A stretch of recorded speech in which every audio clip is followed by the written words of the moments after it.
Le soleil se levait sur les plaines bordant le parc national Kruger, étirant une lumière miel sur les chaumes brûlés. À l'orée du champ, la vieille pelle mécanique de David Miller dormait sous une gangue de poussière. Il revenait d'une semaine de repos, mais les clôtures abîmées et les traces de sabots près de l'abreuvoir rappelaient l'urgence. Il devait achever la tranchée d'une nouvelle barrière, plus solide. Il grimpa dans la cabine, tourna la clé. Le moteur toussa puis rugit. Ses mains calleuses retrouvèrent leur précision. Levier gauche pour l'angle, droite pour la profondeur. La benne mordit le sol sec, qui s'effondra en plaques. La terre, craquelée par des semaines de chaleur, s'ouvrait en longues fissures orangées. À chaque aller-retour, la tranchée gagnait en longueur, nette, rectiligne, comme une cicatrice tirée au cordeau. Tout semblait tenu, presque paisible. Seul le grondement du moteur et le sifflement du vent se répondaient. David pressa l'allure, décidé à finir avant la fournaise de midi. Alors, entre deux coups de benne, un son ténu perça, aussitôt avalé par le vacarme. Il coupa l'engin. Le silence tomba, si dense qu'il entendit ses battements de cœur. Le gémissement revint, rauque, épuisé, d'abord proche du souffle d'un cheval harassé, puis indubitablement félin. Il descendit, contourna l'amas de déblais et se pencha au bord de la tranchée. Dans l'ombre poussiéreuse, une forme remua. La vision s'imposa, un lion adulte, réduit à l'extrême, silhouette d'os saillant sous une peau tendue. La fourrure jaune, noircie, collait en mèche. Les flancs tremblaient, les pattes griffaient la croûte sèche sans force. David s'accroupit, la gorge nouée. La bête tourna vers lui un regard vitreux où persistait une braise de vie. Il tendit la main, resta à distance. Un grondement faible vibra. Pas une seconde à perdre. Il sortit son vieux téléphone, capta une barre hésitante, composa le numéro des Rangers. Les informations jaillirent, l'animal, l'emplacement, la profondeur, l'état d'épuisement. À l'autre bout, une voix calme, Samuel Kumalo, accompagné de Jacob Blamini. 30 minutes. Et si vous pouvez lui faire de l'ombre, faites-le. Il fixa sa veste sur une tige de fer pour projeter un carré d'ombre, mouilla son mouchoir et laissa tomber quelques gouttes à bonne distance. Chaque minute s'étira, lourde d'impuissance. La culpabilité monta s'il avait balisé le chantier, s'il n'avait pas quitté la ferme. Les « si » ne remontent jamais le temps, mais ils pèsent. Enfin le ronflement d'un moteur fendit l'horizon. Un pick-up beige déboula dans un panache de poussière.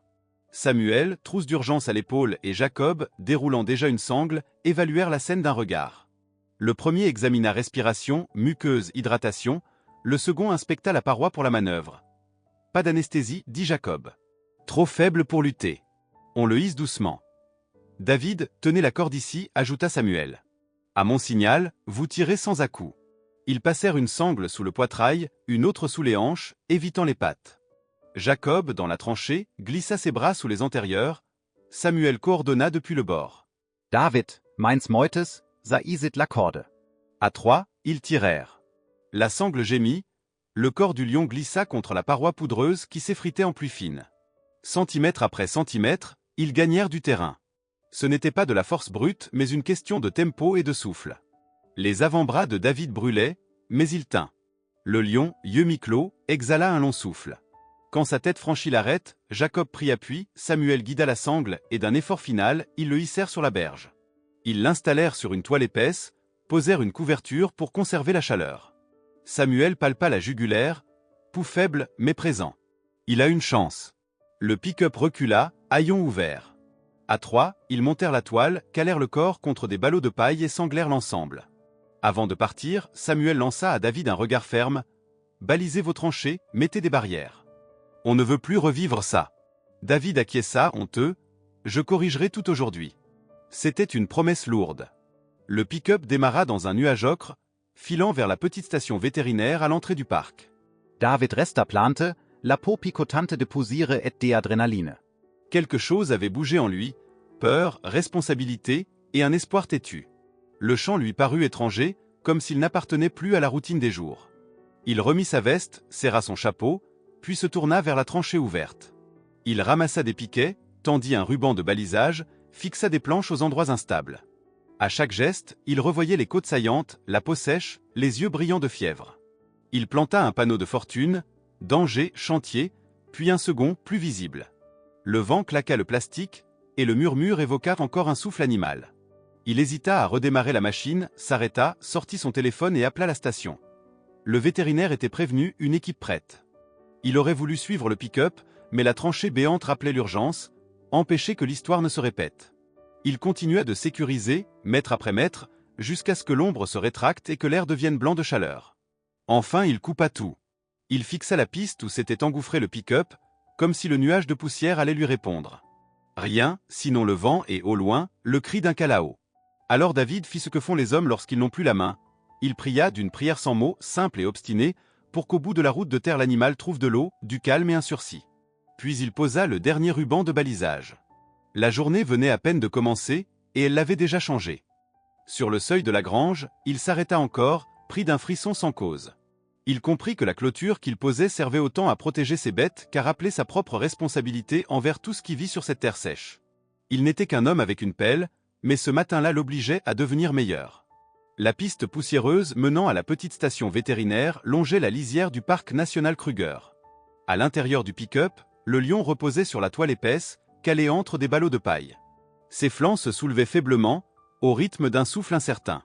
Samuel, au volant, jetait de fréquents coups d'œil dans le rétroviseur, tandis que Jacob, assis à l'arrière avec l'animal, maintenait la couverture pour éviter toute perte de chaleur. Chaque chaos de la piste faisait tressaillir le corps maigre, mais aucun son ne franchissait ses lèvres. À leur arrivée, les portes de la station étaient déjà grandes ouvertes. 2 vétérinaires et une infirmière les attendaient, gants aux mains, chariot prêt. La toile fut soulevée à 4, avec une précaution presque religieuse, et déposée sur une grande table métallique dans la salle d'examen. La lumière crue des néons révélait sans filtre l'état alarmant du fauve, côte saillante, pelage terne, peau craquelée par la déshydratation. L'odeur mêlait poussière, sueur animale et fragilité. Le docteur Mazondo, responsable de la station, prit rapidement le pouls, ausculta la cage thoracique et ordonna « perfusion immédiate, solution glucosée et électrolyte.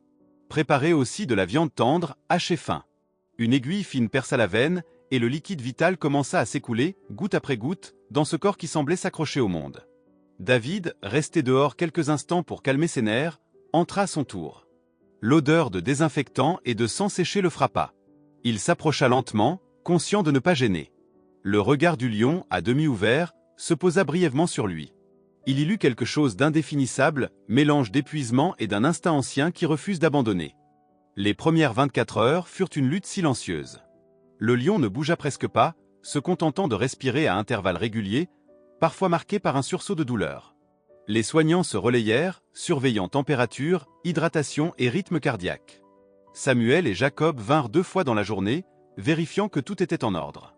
David, lui, passait la plupart du temps assis sur un banc près de la salle, le coude sur le genou, le menton dans la main, guettant le moindre changement. Au matin du 2e jour, un signe encourageant apparut, le souffle encore faible devenait plus régulier. L'animal, bien que toujours allongé, ouvrit les yeux plus souvent, suivant les mouvements dans la pièce. À midi, le docteur Mazondo tenta une première alimentation douce.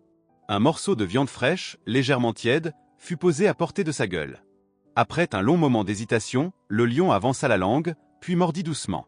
Les mâchoires, d'abord hésitantes, retrouvèrent un geste plus assuré. Cette petite victoire redonna espoir à toute l'équipe. David, témoin de la scène, sentit un poids se lever de sa poitrine. La veille encore, il avait imaginé le pire. Aujourd'hui, une lueur nouvelle s'installait. Les rangers s'échangèrent quelques sourires brefs, conscients que le chemin restait long mais que la pente avait changé. Les jours suivants virent des progrès constants. Chaque matin, le lion se redressait un peu plus, ses pattes tremblantes mais décidé à le soutenir. Les soignants augmentaient progressivement les rations, surveillant attentivement la digestion. Jacob apporta un gros morceau de viande fraîche, que l'animal déchiqueta lentement, comme pour se rappeler à lui-même ce qu'il était.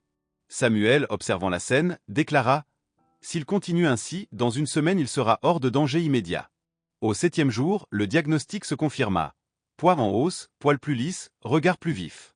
Le lion pouvait maintenant marcher quelques pas dans l'enclos attenant à la salle d'examen, un espace clos mais ouvert sur l'air chaud de l'extérieur. David, invité à entrer, observa ses premiers pas. La démarche restait hésitante, mais chaque mouvement trahissait une volonté de reprendre possession de son corps. C'est ce jour-là que le docteur Mazondo annonça la prochaine étape. Le transfert dans un enclos semi-naturel, situé à l'intérieur du parc. Là, le fauve pourrait retrouver ses réflexes de chasseur tout en restant sous surveillance. Les rangers préparèrent le véhicule adapté, avec une cage suffisamment vaste pour lui permettre de s'allonger et de se lever. Le matin du départ, David était présent. Les rangers, aidés des vétérinaires, firent entrer le lion dans la cage sans résistance. Les portes se refermèrent doucement, et le véhicule prit la route en direction du parc. David suivit le convoi jusqu'à l'entrée, puis s'arrêta. Il regarda disparaître, au bout de la piste rouge, le nuage de poussière soulevé par les roues. Il resta là quelques minutes, mains sur les hanches, le cœur partagé entre soulagement et nostalgie. Il savait qu'il reverrait peut-être ce lion, un jour, dans la savane. Mais il savait surtout qu'il ne pourrait jamais oublier le regard de cet animal, un matin, au fond d'une tranchée, entre la vie et la mort. L'enclos semi-naturel s'étendait sur plusieurs hectares, un territoire de savane mêlant herbes hautes, acacias isolés et zones ombragées par de vieux marullas. C'était ici que le lion allait achever sa convalescence, loin des dangers immédiats mais proche de l'environnement qui serait bientôt de nouveau le sien. Samuel et Jacob accompagnaient l'équipe vétérinaire, veillant à ce que chaque détail soit prêt avant l'arrivée de l'animal. Le véhicule stoppa près de la double barrière. La cage fut descendue avec précaution, puis orientée vers l'ouverture de l'enclos. Le lion, désormais debout, observait l'extérieur avec une méfiance mêlée de curiosité. Ses yeux, plus vifs que jamais depuis le sauvetage, scrutaient les herbes qui ondulaient sous le vent chaud. Samuel souleva la porte coulissante. Pendant quelques secondes, le fauve resta immobile, flairant l'air, puis il avança lentement, ses pattes s'enfonçant dans le sol meuble. Le silence tomba autour de lui. Chaque pas semblait une victoire. Muscles encore raides, mais portés par une volonté intacte. Arrivé près d'un bouquet d'acacias, il leva la tête, inspira longuement, comme pour s'imprégner de l'odeur familière de la brousse. Ce geste simple fit sourire Jacob, qui murmura à David « Il se souvient ». Les premières journées dans l'enclos furent marquées par une prudence instinctive. Le lion passait de longues heures allongé à l'ombre, observant chaque mouvement, chaque oiseau qui traversait le ciel. Les soigneurs lui apportaient régulièrement de la viande fraîche, mais il commençait aussi à flairer le sol, à suivre les pistes laissées par de petits animaux qui vivaient dans cet espace contrôlé. Les progrès physiques étaient visibles. La démarche gagnait en souplesse, la masse musculaire revenait peu à peu. David venait le voir aussi souvent que possible. Il restait à distance, accoudé à la clôture, suivant du regard la silhouette fauve qui arpentait son nouveau domaine.